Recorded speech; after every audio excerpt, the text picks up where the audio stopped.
प्यारी सत्संगत जी, सद्गुरु की महिमा को शब्दों में बयान करना हमारे बस की बात नहीं है।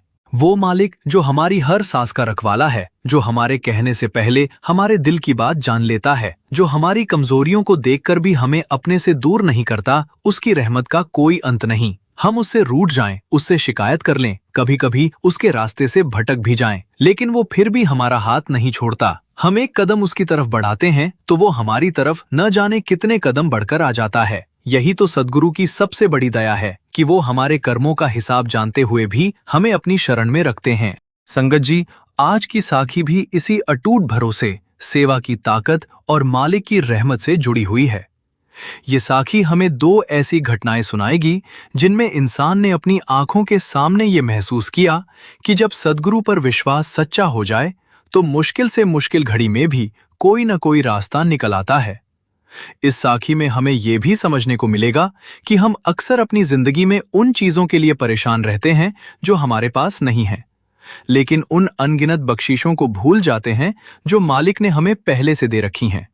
इसलिए संगत जी, आपसे एक प्यारी सी विनती है कि इस साखी को बीच में छोड़े बिना अंत तक जरूर सुनिएगा, क्योंकि आगे आने वाली घटना शायद हम में से हर उस इंसान को अपने जीवन के बारे में सोचने पर मजबूर कर देगी जो कभी मालिक से शिकायत करता है कि मेरे साथ ही ऐसा क्यों हुआ।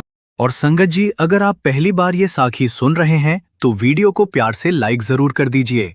साथ ही कमेंट बॉक्स में अपना नाम, अपने शहर और अपने राज्य का नाम जरूर लिखिए, ताकि हमें यह पता चल सके कि हमारे सद्गुरु की यह प्यारी साखी देश के किस किस कोने से सुनी जा रही है। हो सकता है आपका कमेंट पढ़कर किसी दूसरे सत्संगी भाई बहन को भी यह एहसास हो कि वह इस रास्ते पर अकेला नहीं है। संगत जी, एक बार की बात है, एक परिवार में एक बहन थी जिसका नाम हम यहाँ सिमरन रख लेते हैं। सिमरन का मन बचपन से ही सद्गुरु की तरफ जुड़ा हुआ था। उसे सेवा करने में बहुत आनंद आता था। जब भी उसे मौका मिलता वह गुरु घर चली जाती और जितनी सेवा मिलती उतनी सेवा बड़े प्रेम से करती। लेकिन उसके परिवार में बाकी लोग उस रास्ते को उसी तरह नहीं समझते थे जैसे सिमरन समझती थी। उसके पति अरविंद थे। ससुराल में दूसरे परिवार वाले भी थे। वे सिमरन को सेवा के लिए जाने से रोकते नहीं थे, लेकिन खुद उसके साथ जाने में उनकी कोई रुचि नहीं थी। अरविंद अक्सर उससे कहते, तुम्हें जाना है तो जाओ, हमें कोई परेशानी नहीं है, लेकिन हमें इन सब चीजों में ज्यादा दिलचस्पी नहीं है। सिमरन भी कभी किसी से बहस नहीं करती थी। वो अपने मन की बात मन में रखती और बस इतना सोचती कि जिस दिन मालिक की मौज होगी उस दिन शायद अरविंद का मन भी अपने आप गुरु घर की तरफ हो जाएगा।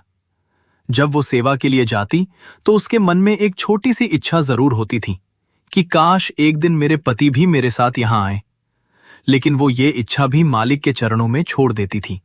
वो कहती, मालिक, जो आपकी मौज होगी वही होगा, मैं किसी पर अपनी इच्छा नहीं थोपना चाहती। संगत जी, यही तो सच्चे प्रेम की निशानी है। जब इंसान गुरु से प्रेम करता है तो वो गुरु को अपनी इच्छा पूरी करने के लिए मजबूर नहीं करता, बल्कि अपनी इच्छा भी गुरु की मौज में छोड़ देता है। सिमरन का घर सामान्य तरीके से चल रहा था। वो अपने घर के काम करती, परिवार की जिम्मेदारियां निभाती और जब समय मिलता तो सेवा के लिए चली जाती। उसके पति को भी उससे कोई बड़ी शिकायत नहीं थी। लेकिन एक दिन कुछ ऐसा हुआ जिसने इस परिवार की जिंदगी ही बदल दी। उस दिन सिमरन सुबह सुबह सेवा के लिए गुरु घर चली गई थी। उसके मन में बिल्कुल भी ये विचार नहीं था कि आज उसके घर में क्या होने वाला है। वो वहां पहुंची और बाकी संगत के साथ सेवा में लग गई। उधर घर पर अरविंद अपने कमरे में थे। उनके पिता बाहर बैठे हुए थे। घर का माहौल बिल्कुल सामान्य था। किसी को जरा भी अंदाजा नहीं था कि अगले कुछ ही पलों में पूरा परिवार किस परीक्षा से गुजरने वाला है। अचानक कमरे के अंदर से एक बहुत तेज चीख सुनाई दी। अरविंद के पिता घबरा कर उठे और दौड़ते हुए कमरे की तरफ गए। दरवाजा खोलकर उन्होंने जो देखा उसे देखकर उनके होश उड़ गए। अरविंद चारपाई से नीचे गिरा हुआ था। उसके मुंह और नाक से खून निकल रहा था। फर्श पर खून फैल गया था। उसकी हालत ऐसी थी कि वो ठीक से होश में भी नहीं था। उसके पिता ने उसे उठाने की बहुत कोशिश की। बेटा, क्या हुआ? आंखें खोलो, बेटा कुछ बोलो। लेकिन अरविंद कोई जवाब नहीं दे पा रहा था। घर के लोगों ने आसपास के लोगों को बुलाया। कुछ लोग तुरंत वहां पहुंचे, किसी ने पानी लाने की कोशिश की, किसी ने डॉक्टर को फोन करने को कहा और किसी ने गाड़ी का इंतजाम किया। कुछ ही देर में अरविंद को किसी तरह उठाकर गाड़ी में बैठाया गया और अस्पताल की तरफ ले जाया गया। उस समय किसी को समझ नहीं आ रहा था कि आखिर अचानक ये क्या हो गया। उसकी हालत बहुत गंभीर थी, उसकी ऑक्सीजन गिर रही थी और डॉक्टरों को भी स्थिति चिंताजनक लग रही थी। परिवार के लोग परेशान थे। उन्हें सबसे ज्यादा चिंता इस बात की थी कि सिमरन को कैसे बताया जाए, क्योंकि सिमरन उस समय गुरु घर में थी। वहां सेवा करते हुए उसे इस घटना की जरा भी खबर नहीं थी। संगत जी, सोचिए उस बहन का क्या हाल होगा जब उसे अचानक ये खबर मिले कि उसके पति की हालत बहुत गंभीर है। उधर अस्पताल में डॉक्टर अपना काम कर रहे थे और इधर गुरु घर में सिमरन पूरी श्रद्धा से सेवा कर रही थी। शाम होने लगी। जब सेवा पूरी हुई और सिमरन बाहर आई तो उसने अपना फोन देखा। उसके फोन पर कई मिस्ड कॉल थीं। उसका दिल अचानक घबरा गया। उसने तुरंत फोन वापस किया। दूसरी तरफ से आवाज आई, सिमरन, जल्दी अस्पताल पहुंचो, अरविंद की तबीयत बहुत खराब हो गई है। कुछ पल के लिए सिमरन जैसे पत्थर की हो गई। उसने पूछा, क्या हुआ है? लेकिन सामने से कोई ठीक से जवाब नहीं दे पा रहा था। सिर्फ इतना कहा गया, तुम जल्दी आओ, डॉक्टर देख रहे हैं। संगत जी, उस बहन ने बाद में बताया कि उस समय उसे ऐसा लगा जैसे उसके पैरों के नीचे से जमीन खिसक गई हो। एक तरफ पति की जिंदगी का सवाल था और दूसरी तरफ उसके मन में एक और डर उठ रहा था। वो डर था लोगों की बातें, क्योंकि उसके आसपास पहले से कुछ लोग कहते रहते थे, तुम रोज गुरु घर जाती हो, सेवा करती हो, इससे तुम्हें क्या मिलेगा? कोई कहता, घर परिवार को छोड़कर वहां जाने से क्या फायदा? कोई कहता, देखना, कभी कुछ हुआ तो लोग कहेंगे कि ये सब उसी के डेरे जाने की वजह से हुआ। सिमरन ने कभी उन बातों का जवाब नहीं दिया था, लेकिन उस दिन अस्पताल जाते समय उसके मन में यही बातें घूमने लगीं। वो सोच रही थी, अगर अरविंद को कुछ हो गया तो लोग क्या कहेंगे? मेरे परिवार वाले क्या कहेंगे? क्या कोई अपनी बेटी या बहू को गुरु घर जाने देगा? कहीं लोग ये ना कहने लगें कि इसके बाद ऐसी घटना हो गई। उसका मन टूटने लगा, लेकिन फिर उसने आंखें बंद की और मन ही मन अपने सद्गुरु के आगे अरदास की। मालिक, मैं नहीं जानती कि मेरे कर्म क्या है, मैं नहीं जानती कि ये परीक्षा क्यों आई है, लेकिन आज मेरी लाज आपके हाथ में है। मेरे पति की जिंदगी भी आपके हाथ में है और मेरे गुरु घर जाने की इज्जत भी आपके हाथ में है।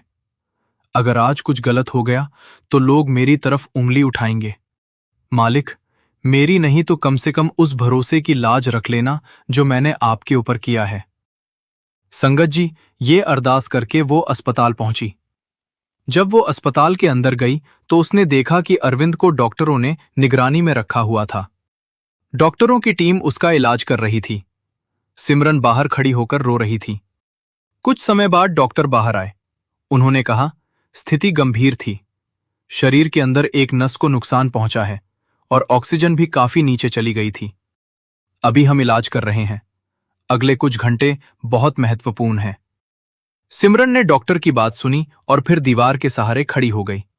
उसके पास कहने के लिए कुछ नहीं था। उसने बस आंखें बंद की और मन में अपने सद्गुरु को याद किया।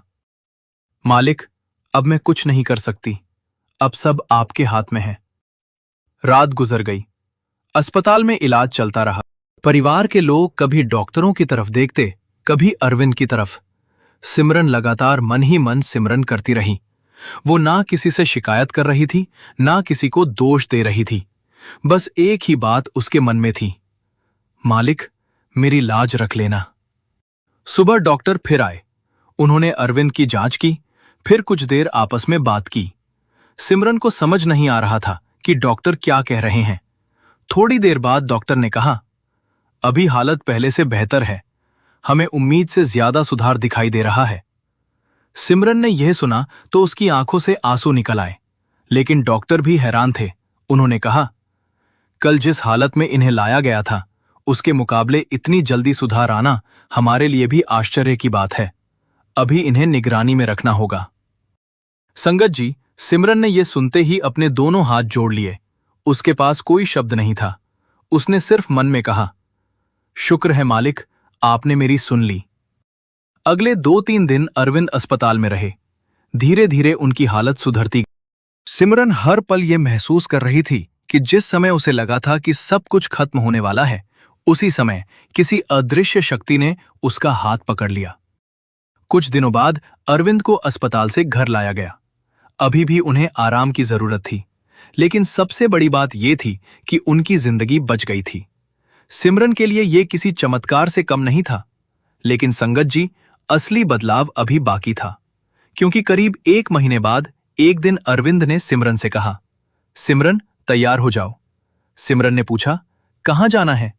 अरविंद ने कहा, तुम्हें गुरु घर छोड़ने जाना है। सिमरन कुछ पल तक उन्हें देखती रह गई। उसे विश्वास ही नहीं हुआ कि उसके पति ने क्या कहा है।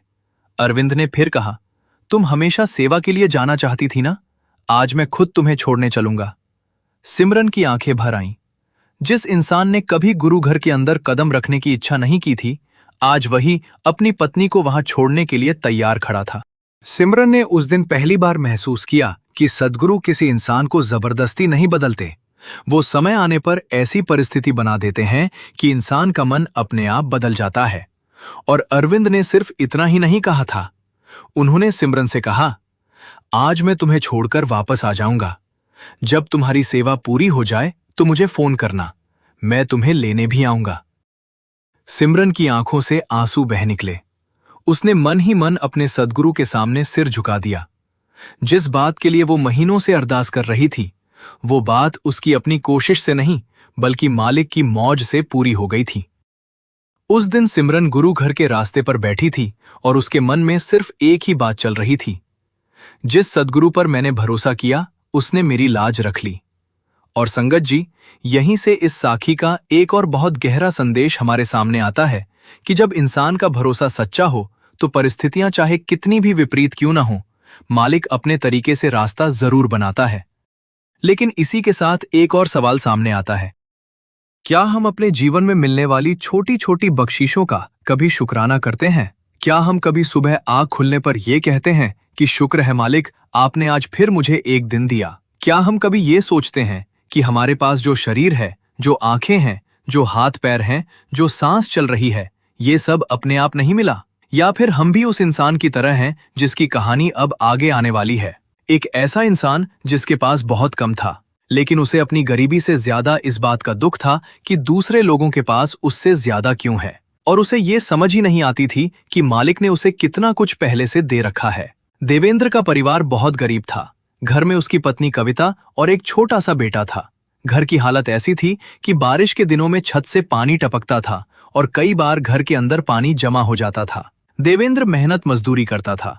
जिस दिन काम मिल जाता उस दिन घर का चूल्हा जल जाता, और जिस दिन काम नहीं मिलता उस दिन चिंता उसके चेहरे पर साफ दिखाई देती।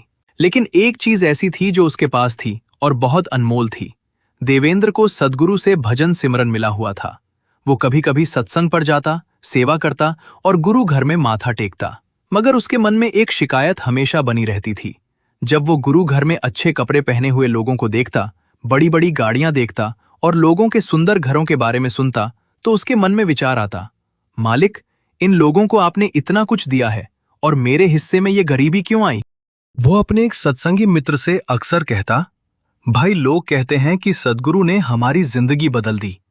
किसी को नौकरी मिल गई, किसी का कारोबार चल पड़ा, किसी की कोई परेशानी दूर हो गई। लेकिन मेरी हालत तो देखो, मेरे पास पहनने के लिए अच्छे कपड़े तक नहीं है। कभी काम मिलता है, कभी नहीं मिलता। मैं आखिर किस बात का शुक्राना करूं? उसका मित्र उसे बड़े प्रेम से समझाता, देवेंद्र, तू हमेशा यही बात करता है, कभी मालिक का शुक्राना करके तो देख। देवेंद्र कहता, किस चीज का शुक्राना करूं? अपनी गरीबी का, इस टूटे घर का, उन कपड़ों का जिन्हें पहनकर मुझे खुद शर्म आती है। मेरे पास है ही क्या? उसका मित्र कहता, तुझे लगता है तेरे पास कुछ नहीं है, लेकिन तूने कभी ये गिनने की कोशिश की है कि मालिक ने तुझे क्या क्या दिया है? देवेंद्र उसकी बात सुनता जरूर था, लेकिन उसका मन अपनी परेशानियों से इतना भरा हुआ था कि उसे किसी और चीज की तरफ देखने की फुर्सत ही नहीं थी। धीरे धीरे उसकी पत्नी कविता भी उसी सोच में पड़ गई। एक दिन कविता ने कहा, हम कब तक ऐसे रहेंगे? दूसरे लोगों को देखो, किसी के पास अच्छा घर है, किसी के पास गाड़ी है, किसी के पास पैसा है। हमारे पास क्या है? देवेंद्र ने कहा, मैं भी यही सोचता हूं। कविता बोली, जब से हम इस रास्ते से जुड़े हैं, हमारी जिंदगी में क्या बदल गया? मुझे तो कुछ दिखाई नहीं देता। देवेंद्र चुप रहा। दोनों पति पत्नी के मन में शिकायतें बढ़ती गईं। वे गुरु को छोड़ना नहीं चाहते थे, लेकिन गुरु से प्रेम और शुक्राने की जगह उनके मन में मांगे और शिकायतें ज्यादा हो गई थीं। संगत जी, यही तो इंसान की सबसे बड़ी कमजोरी है। जब हमारी इच्छा पूरी हो जाए तो हम कहते हैं, मालिक ने मेरी सुन ली। लेकिन जब हमारी इच्छा पूरी न हो तो हम पूछने लगते हैं, मालिक मेरी सुनता क्यों नहीं? हम ये भूल जाते हैं कि जो हमें चाहिए और जो हमारे लिए सही है, इन दोनों में बहुत अंतर हो सकता है। हम आज की परेशानी देखते हैं, लेकिन सद्गुरु उस रास्ते को देखते हैं जो हमारे सामने आने वाला है। देवेंद्र की जिंदगी भी उसी मोड़ पर खड़ी थी जहां उसे अपनी गरीबी नहीं, अपनी सोच बदलने की जरूरत थी। एक दिन वो सत्संग सेंटर पर सेवा करने गया। बाहर से कुछ संगत आई हुई थी, वहां सेवा चल रही थी। देवेंद्र सेवा करते हुए अपने एक प्रेमी भाई से फिर अपनी परेशानी बताने लगा। भाई, मैं बहुत दुखी हूं। काम नहीं मिलता, घर की हालत खराब है, बच्चों की जरूरतें पूरी नहीं कर पाता। पता नहीं मेरी जिंदगी कब बदलेगी। वो भाई बोला, तुम्हें कितनी बार कहा है कि शुक्राना किया करो? देवेंद्र ने कहा, भाई, मुझसे शुक्राना नहीं होता। जिस हालत में मैं रह रहा हूं, उस हालत में कोई कैसे शुक्राना कर सकता है? वहीं सेवा कर रहा एक दूसरा सत्संगी भाई उनकी बातें सुन रहा था। उसका नाम हम हरजीत रख लेते हैं। हरजीत बहुत ज्यादा भजन सिमरन करने वाला और गुरु से गहरा प्रेम रखने वाला इंसान था। उसने देवेंद्र की बातें सुनी, लेकिन उस समय कोई जवाब नहीं दिया। सेवा पूरी होने के बाद हरजीत ने अपने साथ आए भाई से पूछा, ये भाई कौन है? उसने कहा, देवेंद्र है। काफी समय से गुरु घर से जुड़ा हुआ है, लेकिन घर की हालत खराब होने के कारण बहुत परेशान रहता है। हरजीत ने कहा, क्या मैं इसके घर चल सकता हूं? उसने कहा, हाँ बिल्कुल। दोनों देवेंद्र के घर पहुंचे। देवेंद्र ने मेहमानों को देखा तो उनका सम्मान किया। घर की हालत चाहे जैसी थी, लेकिन उसने अपनी तरफ से कोई कमी नहीं छोड़ी। कविता ने चाय बनाई और उनके सामने रख दी। हरजीत चुपचाप घर को देख रहा था। एक छोटा सा कमरा था, आगे पुराना सा छप्पर था।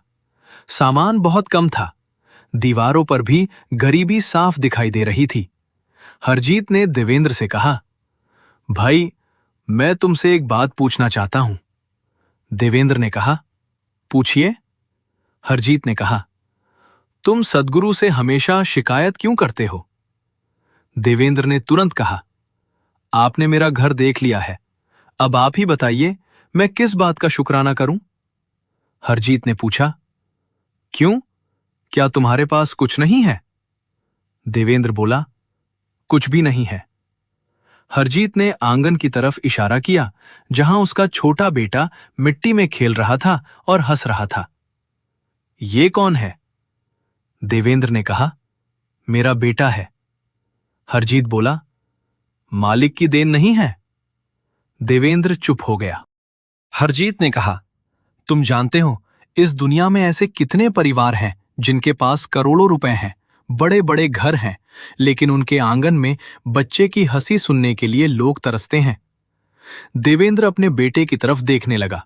हरजीत ने आगे कहा, तुम्हारे पास पैसा कम है, लेकिन तुम्हारे पास परिवार है, तुम्हारी पत्नी है, तुम्हारा बच्चा है, तुम्हारे हाथ पैर ठीक हैं, तुम मेहनत कर सकते हो, तुम्हारी आंखें देख सकती हैं, तुम्हारे कान सुन सकते हैं, तुम्हारे पास सांस है, और सबसे बड़ी बात, तुम्हें सद्गुरु ने भजन सिमरन का रास्ता दिया है। देवेंद्र फिर भी चुप रहा। हरजीत ने कहा, भाई, तुम्हारी समस्या ये नहीं है कि मालिक ने तुम्हें कम दिया है। तुम्हारी समस्या ये है कि तुमने मालिक की दी हुई चीजों को गिनना शुरू ही नहीं किया। ये बात देवेंद्र के दिल में उतर गई। हरजीत ने कहा, आज रात जब सोने जाओ तो मालिक से कोई शिकायत मत करना। बस हाथ जोड़कर कहना, हे सद्गुरु, आपने मुझे बहुत कुछ दिया है। शायद मैं ही अंधा था जो देख नहीं पा रहा था। आपने मुझे ये शरीर दिया, मेरी आंखें दी, हाथ पैर दिए, मेरा परिवार दिया, मेरा बच्चा दिया और सबसे बड़ी बख्शीश अपना नाम याद करने की दी। कविता भी वहां बैठी सब सुन रही थी। हरजीत ने उससे भी कहा, बहन जी, आप भी आज से यही करना। रात को सोने से पहले कुछ पल शुक्राना और सुबह आंख खुलने के बाद भी शुक्राना। कविता की आंखों में आंसू आ गए। वो बोली, भाई जी, सच कहूं तो हमने कभी इस तरह सोचा ही नहीं। हम तो हमेशा यही सोचते रहे कि हमारे पास क्या नहीं है। हरजीत ने कहा, यही तो फर्क है। जिस दिन इंसान ये गिनना शुरू कर देता है कि उसके पास क्या है, उसी दिन उसके भीतर की गरीबी खत्म होने लगती है। फिर उसने देवेंद्र से कहा, एक बात और याद रखना, जब रात को भजन सिमरन पर बैठना तो ये मत कहना कि मालिक मुझे बड़ा घर दे, पैसा दे, गाड़ी दे। पहले इतना कहना कि मालिक, जो कुछ आपने दिया है उसके लिए शुक्र है और मुझे इतना बल देना कि मैं आपका नाम याद कर सकूं। देवेंद्र ने धीरे से सिर झुका दिया। उस रात जब घर में सब सोने लगे तो देवेंद्र और कविता कुछ देर चुपचाप बैठे रहे। पहली बार दोनों ने अपनी जिंदगी को शिकायत की नजर से नहीं, शुक्राने की नजर से देखा। देवेंद्र ने हाथ जोड़कर कहा, मालिक, हमने आपको हमेशा शिकायतें दी, कभी ये नहीं सोचा कि आपने हमें कितना कुछ दिया है। आज से हम कोशिश करेंगे कि जो मिला है उसका शुक्राना करें। कविता बोली, शुक्र है मालिक कि हमारे घर में हमारा बच्चा हंसता है।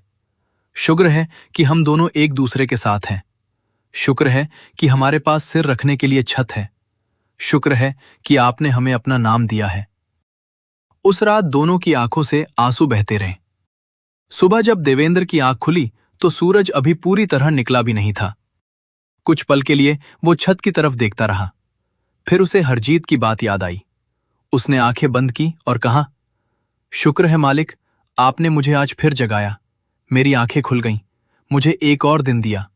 मुझे फिर से आपका नाम याद करने का मौका दिया। उस दिन देवेंद्र जब काम की तलाश में घर से निकला तो उसका मन पहले जैसा भारी नहीं था। काम मिलेगा या नहीं मिलेगा ये चिंता तो थी, लेकिन अब वह मालिक को दोष नहीं दे रहा था। वो रास्ते में सिमरन करता हुआ जा रहा था। कुछ दिन ऐसे ही निकल गए। हर रात वो शुक्राना करके सोता और हर सुबह शुक्राना करके उठता। धीरे धीरे उसके भीतर कुछ बदलने लगा। पहले वो दूसरों के अच्छे कपड़े देखकर दुखी होता था। अब वो अपनी पुरानी कमीज देखकर कहता, शुक्र है मालिक, मेरे तन को ढकने के लिए कपड़ा तो है। पहले वो अपने छोटे घर को देखकर शर्मिंदा होता था। अब वो कहता, शुक्र है मालिक, मेरे सिर पर छत तो है। पहले काम ना मिलने पर वो गुस्सा करता था। अब कहता, आज काम नहीं मिला तो कोई बात नहीं, कल फिर कोशिश करूंगा। और संगत जी, जिस इंसान की सोच बदल जाए उसकी जिंदगी बदलने की शुरुआत वहीं से हो जाती है। कुछ ही समय बाद उसे एक छोटा सा काम मिला। देवेंद्र राजमिस्त्री का काम जानता था। उसने बहुत मेहनत से वो काम किया। जिस व्यक्ति के घर उसने काम किया वो उसकी मेहनत से बहुत खुश हुआ। उसने पूछा, तुम्हें ये काम अच्छी तरह आता है? देवेंद्र ने कहा, जी, मैं कई सालों से ये काम कर रहा हूं। उस व्यक्ति ने कहा, मेरे एक रिश्तेदार के यहां भी काम है, वहां भी तुम काम कर लो। देवेंद्र ने कहा, जी जरूर। वो वहां गया और पूरी मेहनत से काम किया। वहां से भी उसे दूसरा काम मिल गया, फिर तीसरा। धीरे धीरे उसके पास काम आने लगा। अब स्थिति ऐसी हो गई कि पहले जो देवेंद्र काम के लिए लोगों के पीछे जाता था, अब लोग खुद उसे ढूंढने लगे। लेकिन उसकी सबसे बड़ी खुशी पैसा नहीं था। उसकी सबसे बड़ी खुशी ये थी कि उसके अंदर का शिकायत करने वाला इंसान धीरे धीरे शांत हो रहा था। एक दिन वो काम से लौटा। उसके कपड़े मिट्टी और सीमेंट से पूरी तरह भर चुके थे। उसने अपने कपड़ों को देखा और उसकी आंखों में आंसू आ गए।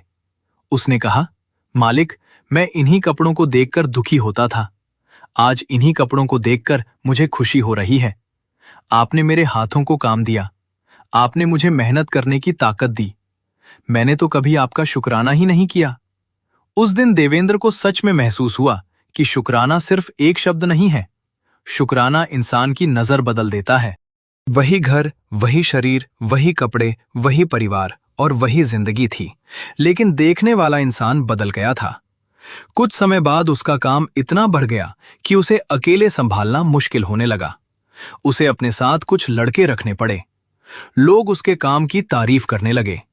किसी को घर बनवाना होता तो लोग पूछते, देवेंद्र को बुलाओ, वो अच्छा काम करता है।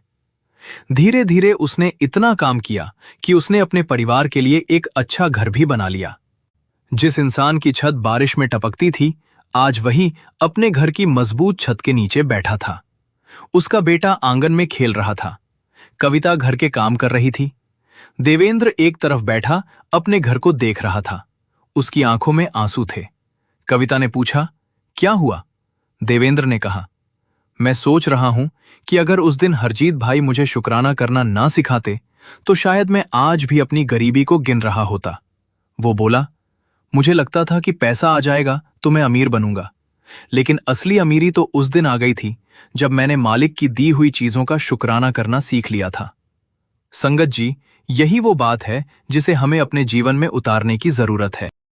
हम अक्सर कहते हैं, मेरे पास ये नहीं है, वो नहीं है, लेकिन कभी ये नहीं कहते, शुक्र है मालिक मेरे पास ये शरीर है। कभी नहीं कहते, शुक्र है मालिक मैं चल सकता हूं। कभी नहीं कहते, शुक्र है मालिक मैं देख सकता हूं। कभी नहीं कहते, शुक्र है मालिक मैं अपने हाथों से मेहनत कर सकता हूं। कभी नहीं कहते, शुक्र है मालिक मुझे भजन सिमरन मिला है। और संगत जी, अगर ये बात आपके दिल को छू रही है तो एक छोटी सी विनती और है। जिन संगतों ने अभी तक इस साखी के वीडियो को लाइक नहीं किया है, वे कृपा करके वीडियो को लाइक कर दें।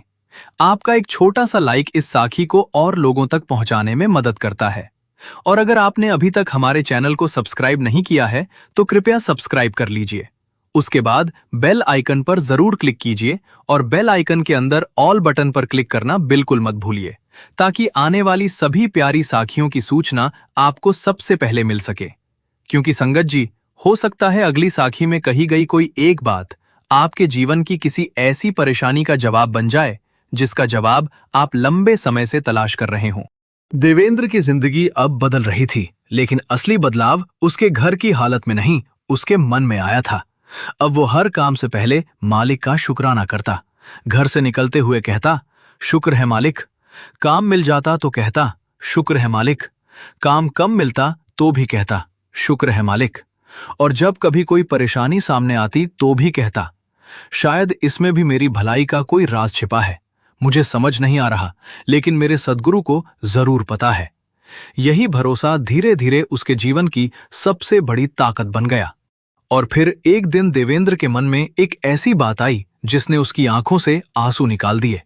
उसने सोचा, जिस मालिक ने मेरी शिकायतों के बावजूद मेरा हाथ नहीं छोड़ा, जिस मालिक ने मेरे शुक्राने से पहले ही मुझे इतना कुछ दे रखा था, अगर मैं उसी का सच्चे दिल से हो जाऊं तो फिर मुझे दुनिया से मांगने की जरूरत ही क्या है। उस दिन से उसके लिए गरीबी और अमीरी का मतलब ही बदल गया। वो कहता, जिसके पास गुरु का प्रेम है, जिसके पास भजन सिमरन है, जिसके पास शुक्राना करने वाला दिल है, उससे ज्यादा अमीर कौन हो सकता है। और संगत जी, यही बात हमें उस पहली बहन की घटना से भी जोड़ती है, जहां एक परिवार के सामने अचानक ऐसी परीक्षा आई थी कि किसी को कुछ समझ नहीं आ रहा था, लेकिन वहां भी मालिक ने अपनी रहमत दिखाई और जिस पति को परिवार ने कभी गुरु घर की तरफ आते नहीं देखा था, वही एक दिन अपनी पत्नी को गुरु घर छोड़ने के लिए खुद खड़ा था। इसलिए जीवन में चाहे सुख आए या दुख, हमें अपने सद्गुरु का हाथ नहीं छोड़ना चाहिए, क्योंकि इंसान की नजर सिर्फ आज तक होती है, लेकिन सद्गुरु की नजर उस रास्ते पर होती है जहां हमारी पहुंच अभी नहीं है। और जब हम ये भरोसा करना सीख लेते हैं, तब धीरे धीरे शिकायत कम होने लगती है और शुक्राना बढ़ने लगता है। फिर एक समय ऐसा आता है जब इंसान को हर सांस में मालिक की बख्शीश दिखाई देने लगती है। संगत जी, यही शुक्राना इंसान के जीवन को अंदर से बदल देता है। जब हम हर परिस्थिति में मालिक की मौज को स्वीकार करना सीख जाते हैं, तब धीरे धीरे हमारे मन की शिकायतें कम होने लगती हैं। फिर हमें समझ आता है कि मालिक ने हमें सिर्फ वही नहीं दिया जो हमें दिखाई देता है, बल्कि उसने हमें ऐसी अनगिनत बख्शीशें दी हैं जिनकी कीमत हम कभी चुका ही नहीं सकते। सोचिए संगत जी, अगर सुबह हमारी आंख खुलती है तो ये अपने आप में कितनी बड़ी रहमत है। कितने लोग रात को सोते हैं और सुबह की रोशनी देखने के लिए उनकी आंख नहीं खुलती। कितने लोग अस्पताल के बिस्तर पर पड़े हैं और सिर्फ इतना चाहते हैं कि एक बार अपने पैरों पर खड़े हो जाएं। कितने लोग अपनी आंखों की रोशनी के लिए अरदास कर रहे हैं, कितने लोग अपने हाथ पैरों को चलाने की ताकत के लिए तरस रहे हैं, और हम हैं कि जो कुछ हमारे पास है उसे सामान्य समझ लेते हैं और जो नहीं है उसी के लिए दुखी रहते हैं। संगत जी, हमें अपने प्यारे सद्गुरु का शुक्राना करना सीखना चाहिए। अगर हमारे पास 2 वक्त की रोटी है तो शुक्राना, सिर पर छत है तो शुक्राना, परिवार में अपने लोग हैं तो शुक्राना, शरीर स्वस्थ है तो शुक्राना, और सबसे बड़ी बात, अगर हमें भजन सिमरन की दात मिली है, गुरु की शरण मिली है, तो इससे बड़ी दौलत और क्या हो सकती है। जिस इंसान के पास दुनिया की सारी दौलत हो लेकिन उसके मन में शांति न हो, वो वास्तव में अमीर नहीं है। और जिसके पास साधन कम हो लेकिन उसके दिल में सद्गुरु के लिए प्रेम, विश्वास और शुक्राना हो, वो अंदर से सबसे अमीर इंसान है। संगत जी, संत महात्माओं ने हमेशा यही समझाया है कि सेवा बहुत ऊंची दात है। सेवा सिर्फ बाहर से कोई काम कर देना नहीं है। सेवा करते करते इंसान अपने मन को भी बदलता है। जब हम गुरु घर में सेवा करते हैं तो हमारा ध्यान अपने दुखों से हटकर गुरु की तरफ जाने लगता है। हमारे भीतर का अहंकार थोड़ा थोड़ा कम होता है और हमें एहसास होता है कि हम जो कुछ कर रहे हैं वो भी उसी की दी हुई ताकत से कर रहे हैं। इसीलिए कहा जाता है कि गुरु घर में किया हुआ एक छोटा सा कदम भी व्यर्थ नहीं जाता। हम अपनी तरफ से थोड़ा सा समय देते हैं, थोड़ा सा शरीर लगाते हैं, थोड़ा सा श्रम करते हैं, लेकिन मालिक की रहमत का हिसाब हमारे पास नहीं होता। कभी कभी तो ऐसा लगता है कि हम सेवा करने गए थे, लेकिन वहां से लौटते समय मालिक ने हमारी झोली में उससे कहीं ज्यादा डाल दिया जितना हम लेकर गए थे। वहीं सिमरन बहन, जिसकी घटना हमने शुरुआत में सुनी थी, उसके जीवन में भी यही हुआ था। उसने अपने पति को कभी मजबूर नहीं किया। वो बस अपनी सेवा करती रही और मन ही मन मालिक के आगे अरदास करती रही। उसके पति अरविंद गुरु घर आने के लिए तैयार नहीं थे, लेकिन जब उनकी जिंदगी पर संकट आया और मालिक ने उन्हें उस संकट से बाहर निकाला तो उनके मन की सोच ही बदल गई।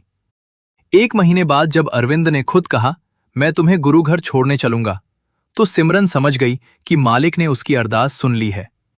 लेकिन संगत जी, हमें यहां एक बहुत गहरी बात समझनी है। सद्गुरु हमेशा हमारी इच्छा के अनुसार काम करें, ये जरूरी नहीं है। कई बार हम किसी चीज के लिए बहुत रोते हैं, बहुत अरदास करते हैं, लेकिन वो चीज हमें नहीं मिलती। उस समय हमें लगता है कि शायद हमारी अरदास सुनी नहीं गई, लेकिन कौन जानता है कि उस चीज के न मिलने के पीछे भी कोई बड़ी रहमत छिपी हो। इंसान सिर्फ एक पन्ना देखता है, सद्गुरु पूरी किताब देखते हैं। इंसान आज देखता है, सद्गुरु आने वाला कल भी जानते हैं। इंसान कहता है मुझे ये चाहिए, मालिक जानता है कि हमारे लिए क्या जरूरी है। इसलिए भरोसा रखिए। भरोसा सिर्फ तब नहीं रखना चाहिए जब सब कुछ हमारे मन के मुताबिक चल रहा हो। असली भरोसा तब होता है जब परिस्थितियां हमारे खिलाफ हों और फिर भी हम कहें, मालिक मुझे समझ नहीं आ रहा, लेकिन मुझे आप पर भरोसा है। संगत जी, यही भरोसा इंसान को टूटने से बचाता है। जिंदगी में कभी ऐसा समय भी आ सकता है जब हर तरफ से परेशानी दिखाई दे। नौकरी चली जाए, कारोबार में नुकसान हो जाए, परिवार में कोई समस्या आ जाए, बीमारी आ जाए, रिश्तों में तनाव आ जाए, या मन के अंदर ऐसा अंधेरा छा जाए कि आगे का रास्ता ही दिखाई न दे। उस समय इंसान को सबसे पहले अपने सद्गुरु की तरफ देखना चाहिए, भजन सिमरन पर बैठना चाहिए, क्योंकि जब दुनिया के रास्ते बंद दिखाई देते हैं तब भी मालिक की तरफ जाने वाला रास्ता हमेशा खुला रहता है। बस हमें उस तरफ मुड़ना होता है। कभी मन बहुत परेशान हो तो कुछ समय के लिए गुरु घर चले जाइए, सेवा कीजिए, सत्संग सुनिए, शांत बैठिए, अपने अंदर चल रहे विचारों को थोड़ा रुकने दीजिए। कई बार समस्या तुरंत खत्म नहीं होती, लेकिन उसे देखने की हमारी ताकत बदल जाती है, और यही बहुत बड़ी रहमत होती है। संगत जी, अगर जिंदगी में बहुत अंधेरा दिखाई दे रहा हो तो दूर का रास्ता देखने की कोशिश मत कीजिए, बस एक कदम आगे बढ़ाइए। आज भजन सिमरन कर लीजिए, आज एक बार गुरु को याद कर लीजिए, आज किसी जरूरतमंद की मदद कर दीजिए, आज किसी से प्रेम से बात कर लीजिए, आज अपने घर वालों का शुक्राना कर लीजिए। क्योंकि परिवर्तन हमेशा बड़ी चीज से शुरू नहीं होता। कई बार एक छोटी सी सोच पूरी जिंदगी बदल देती है। देवेंद्र के जीवन में भी ऐसा ही हुआ था। उसने कोई बड़ी साधना नहीं की थी, उसने कोई बड़ा चमत्कार नहीं देखा था। उसने सिर्फ अपनी नजर बदलनी शुरू की। पहले वो कहता था, मेरे पास क्या नहीं है। फिर उसने कहना शुरू किया, मेरे पास क्या क्या है। पहले वो दूसरों के कपड़े देखता था, फिर उसने अपने शरीर को देखा। पहले वो दूसरे के घर देखता था, फिर उसने अपने घर की छत को देखा। पहले वो दूसरों की गाड़ियां देखता था, फिर उसने अपने पैरों को देखा और कहा, शुक्र है मालिक, मैं अपने पैरों पर चल सकता हूं। पहले वो दूसरों की दौलत देखता था, फिर उसने अपने बच्चे की हंसी सुनी और उसे समझ आया कि दुनिया में ऐसी दौलत भी है जिसे पैसे से नहीं खरीदा जा सकता। संगत जी, हमें भी अपने जीवन में यही अभ्यास करना चाहिए। रात को सोने से पहले 2 मिनट निकालिए और सोचिए कि आज मालिक ने मुझे क्या क्या दिया। शायद सुबह आपकी आंख खुली, शायद आपने परिवार के किसी सदस्य से बात की, शायद आपने रोटी खाई, शायद आपने काम किया, शायद आपने कुछ समय भजन सिमरन किया, शायद किसी ने आपको मुस्कुराकर देखा। इन छोटी छोटी चीजों को नजरअंदाज मत कीजिए, क्योंकि जिंदगी इन्हीं छोटी छोटी बख्शीशों से मिलकर बनी है। और एक दिन जब हम पीछे मुड़कर देखते हैं तो पता चलता है कि जिस चीज को हम साधारण समझते रहे, वही हमारी सबसे बड़ी दौलत थी। संगत जी, गुरु की रहमत का एक और रूप है कि वो हमें गिरने के बाद उठना सिखाते हैं। हम गलतियां करते हैं, हम शिकायत करते हैं, हम कभी कभी भजन सिमरन से दूर हो जाते हैं, कभी सेवा में मन नहीं लगता, कभी सत्संग सुनकर भी कुछ समय बाद फिर वही पुरानी आदतों में लौट जाते हैं। लेकिन सद्गुरु हमें छोड़ते नहीं, वो किसी न किसी रूप में हमें फिर अपनी तरफ खींच लेते हैं। कभी किसी साखी के माध्यम से, कभी किसी सत्संग की एक पंक्ति के माध्यम से, कभी किसी सत्संगी भाई के एक वाक्य से, और कभी जिंदगी में आने वाली किसी ऐसी घटना से जिसे हम उस समय दुख समझते हैं, लेकिन बाद में पता चलता है कि उसी घटना ने हमें मालिक के और करीब कर दिया। इसलिए संगत जी, अगर आज आपके जीवन में कोई परेशानी है तो घबराइए मत। अपने मन से ये मत कहिए कि सब खत्म हो गया, क्योंकि जब तक सांस है तब तक मालिक की मौज का रास्ता खुला है। और सबसे बड़ी बात, इंसानी जीवन हमें सिर्फ दुनिया की परेशानियां उठाने के लिए नहीं मिला, ये जन्म बहुत अनमोल है। हमें ये मौका मिला है कि हम भजन सिमरन करें, अपने अंदर झांकें और अपने असली घर की तरफ लौटने की तैयारी करें। दुनिया की चीजें आती जाती रहती हैं, आज पैसा है, कल नहीं है, आज शरीर स्वस्थ है, कल बीमारी आ सकती है, आज कोई हमारे साथ है, कल वो दूर जा सकता है, आज घर बड़ा है, कल छोटा लग सकता है। लेकिन गुरु की रहमत अगर दिल में बस जाए तो वो इंसान के अंदर एक ऐसी ताकत पैदा करती है जो परिस्थितियों के बदलने से खत्म नहीं होती। इसीलिए संगत जी, कभी ये मत सोचिए कि आपके पास कुछ नहीं है। अगर आपके पास गुरु की शरण है, भजन सिमरन की दात है और उस मालिक पर भरोसा है, तो आपके पास वो है जिसके सामने दुनिया की सारी दौलत छोटी पड़ जाती है। और हमें यह भी याद रखना चाहिए कि सेवा और सत्संग को कभी बोझ नहीं समझना चाहिए। जब भी मौका मिले सेवा करनी चाहिए, जब भी अवसर मिले सत्संग सुनना चाहिए, जब भी मन भटके सिमरन करना चाहिए, क्योंकि मन को जितना दुनिया की तरफ लगाएंगे उतनी ही शिकायतें बढ़ेंगी, और मन को जितना गुरु की तरफ लगाएंगे उतना ही शुक्राना बढ़ेगा।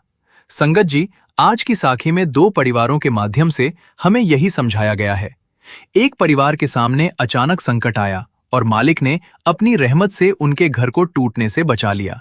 दूसरे परिवार में गरीबी थी और शिकायतें थीं, लेकिन एक सत्संगी भाई के समझाने से उनकी नजर बदल गई और वही इंसान धीरे धीरे अपनी मेहनत और मालिक की दया से अपने पैरों पर खड़ा हो गया। लेकिन दोनों घटनाओं में एक चीज समान थी, वो थी सद्गुरु पर भरोसा। और यही भरोसा हमारी जिंदगी की सबसे बड़ी पूंजी है।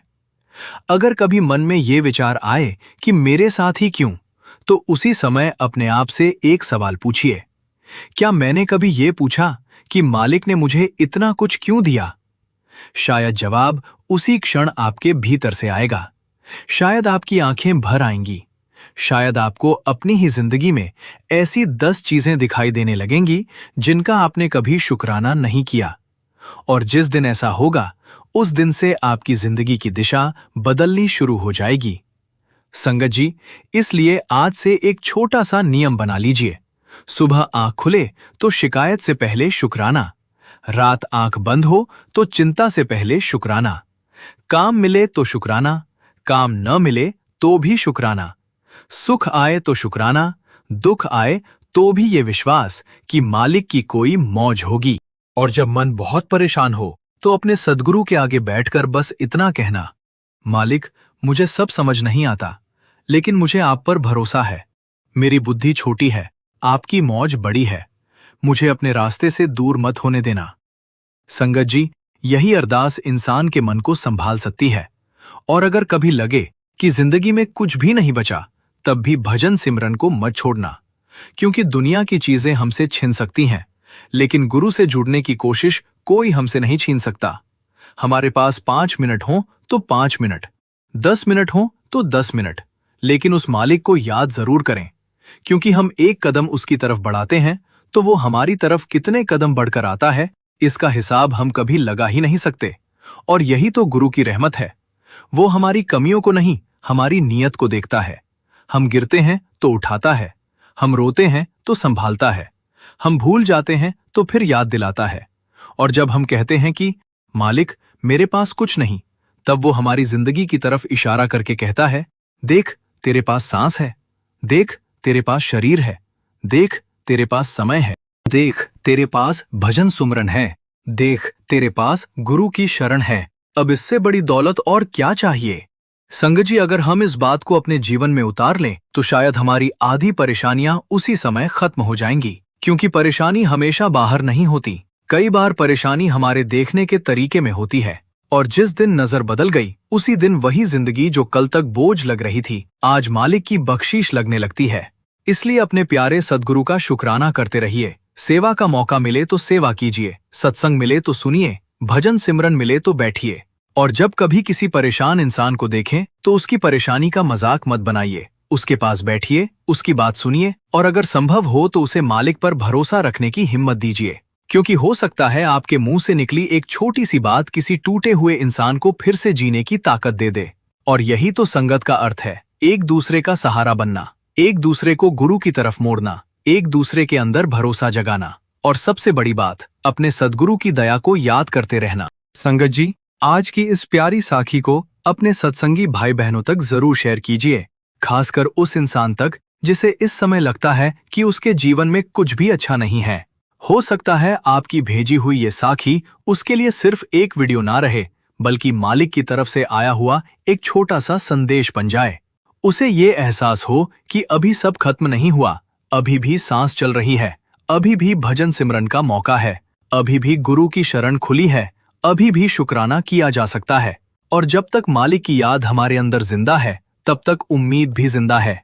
इसलिए संगत जी, आज से शिकायत कम और शुक्राना ज्यादा, डर कम और भरोसा ज्यादा, दुनिया की तरफ कम और सद्गुरु की तरफ ज्यादा।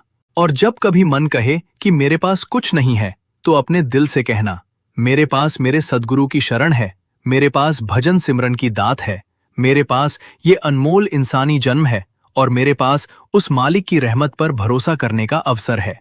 फिर देखिए मन धीरे धीरे शांत होने लगेगा, क्योंकि जिस दिल में शुक्राना बस जाता है, उस दिल में शिकायतों के लिए जगह अपने आप कम हो जाती है। और जिस दिल में सद्गुरु का प्रेम बस जाता है, वहां मुश्किलें आती जरूर हैं, लेकिन इंसान उन मुश्किलों में भी टूटता नहीं, क्योंकि उसे पता होता है कि उसका हाथ किसी ऐसे मालिक ने पकड़ रखा है जो उसे कभी अकेला नहीं छोड़ता।